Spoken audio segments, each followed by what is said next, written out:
Welcome back, guys.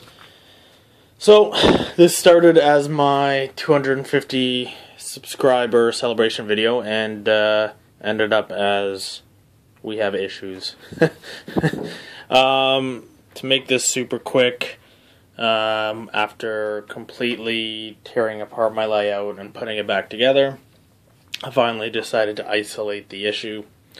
You can see power without power bar or extension cord into the plug, using manufacturer cable to the cab, and single power right to the locomotive. And that pin is simply there so that it doesn't run off the track.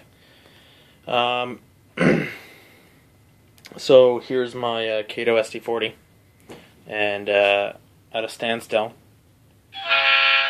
It has it has sound. If we turn this on, I've got lights, so that's not a problem. Okay, so problem is, and this did it on my layout. So Prodigy Express is rated at 1.6 amps. Unfortunately, I don't have a tester for that, but apparently it's supposed to run at least 2 sound locomotives. This is 1 sound locomotive, so you can hear it. I'm going to 2. So this is on. What speed step is this on? Hold on. Let's just use 28, alright? I know 128 is, well, let's use 128, because that's what I usually use, okay? Enter. So, you can hear it. It's gearing up. We're at 6, 7, 8, 9. Boom. SVDA'd. Gotta put the phone down here.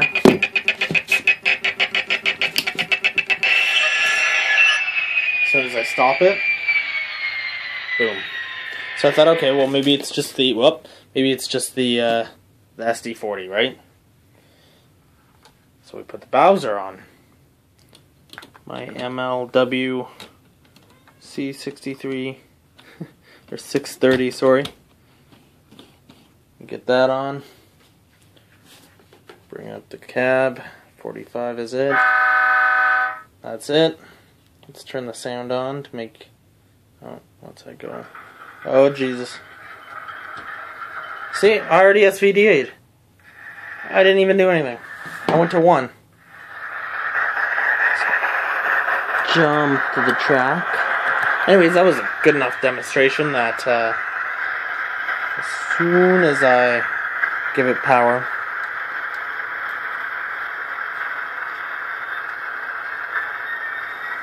there we go. So, alright. Oh, it's reversed now.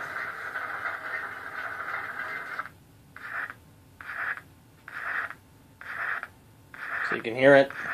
It's just not enough power. So I turn off the sound. Doesn't matter.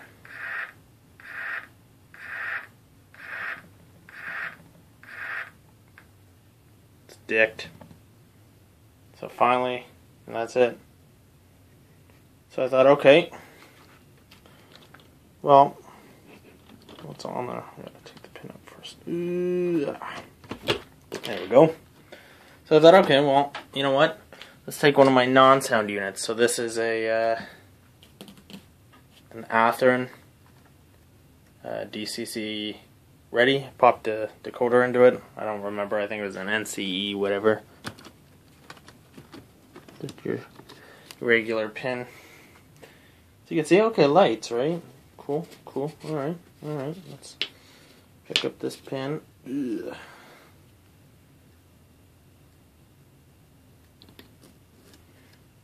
Put this pin in so it can't go anywhere.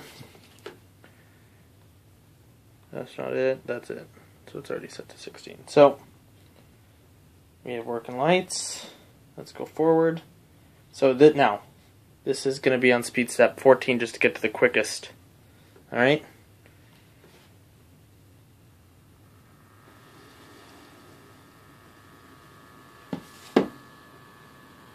It's not going as fast as it should. So that's 14. 13's the exact same. 12 the exact same. 11's the same. 10's the same. 9's actually faster. 8, that's faster. Sounds like it's picking up speed. And then 6 are starting to rev back down. So it's not just the sound units. It's irregular. Anyways, it's either defective or what, so I'm probably going to call the company. Be like, this is what's going on. Reference this video for proof. But you can see red and white, just right here, red and white, you know. Nothing out of the ordinary, nothing, you know, no power bar, no extension cords. I'm using the manufacturer cables, no customs at all, right? So, that sucks. Other than that, everything seems to be working just fine. Wow. I can't really test anything else because that's not working, but... anyways, but moving on. So, I'll get that fixed and we'll be back on track. I like MRC. I would be willing to possibly upgrade to the Prodigy Advanced. And I think that's an 8 amp. I'm not sure.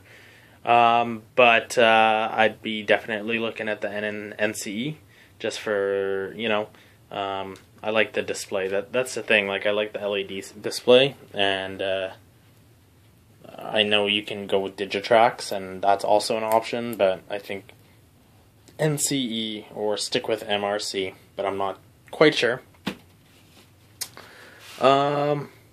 So next I want to do just a couple shout-outs. So over the course of my 250 subscribers, probably one of my very first ones as soon as I got into trains, even probably before that, definitely before that actually, is Steven8979. So that's his channel, Steven8979, and then he has a secondary channel, which is Steven8979 Vlog. Steve, buddy, I really appreciate over the years. We kind of lost touch there for a while, but you came back and, you know, you made me a couple videos on how to do some stuff, and you really helped me out, and it was really, really great start, you know. You introduced me to DCC and really helped me out, so that was awesome. Secondly, I want to shout out Ron Class, I hope I'm saying that right. And that's also his channel. I'm going to link everything in the description there. He gave me some great feedback when I was planning the layout, and emailed me back and forth a little bit, helping me plan the yard for whenever I get around to it, and just, you know, giving me tips like not putting it up against the wall, and you know, I really appreciated his help, and you know, really great to have good feedback. So thanks again, Ron. Last but not least, it's gonna have to be John. So that's Model Railer. He's a pretty recent subscriber, but he's shared a couple of my videos. He's given me a shout out, and he's taught me that me rambling is enjoyable, believe it or not. Maybe not to myself, but I don't know. I think at least he finds it entertaining and funny, so it's good enough for me, you know.